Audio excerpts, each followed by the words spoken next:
Thanks for joining us tonight. When law enforcement officers are called to conduct a welfare check, it's to check on the safety or well-being of a person. Sometimes those calls can go from being pretty simple and calm to completely dangerous. Our Quentin Smith, he speaks with police about responding to those calls. He joins us live in Columbus. And Quentin, responders get dispatched for welfare checks pretty often. Yeah, Scott, they really do. In fact, officers here at the Columbus Police Department tell me they get dispatched for welfare checks a couple of times a month. Police Chief Fred Shelton says they mainly get called out to check on those who are elderly and those who have mental issues. Now, when it comes to conducting welfare checks with those with the mental problems, Shelton says that's when things can become problematic.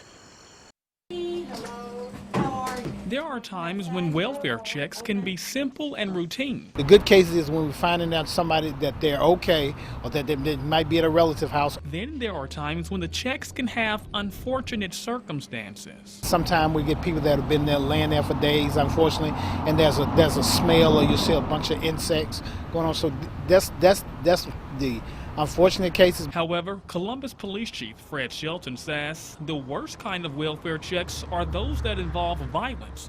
He says those usually involve someone dealing with a mental illness. It'll get confrontational and they'll attack us, and then of course we have to defend ourselves and we have to restrain them. And again, when we have to restrain them, they may get hurt, because again, they're going to be fighting with all they might because they're going to perceive us as a threat.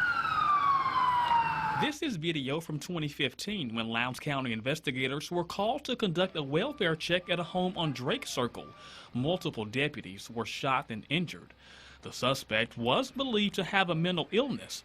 Shelton says his officers are trained to handle mental patients.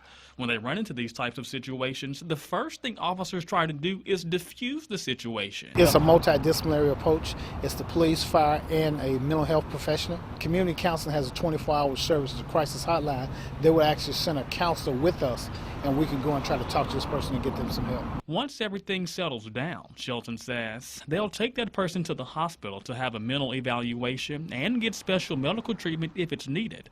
Investigators say getting people the help they need in a safe and timely manner is always their #1 goal. That's one of the good things, to go and check and make sure that person is okay, and give the family give the family some comfort, the saying that yes, somebody's there 24 hours a day that will go by and check on their loved one. Now, Shelton says a person can face criminal charges if they attack an officer while they're conducting a welfare check. If you would like to request a welfare check for your loved one or someone you know, just contact your local police department. We're live in Columbus tonight.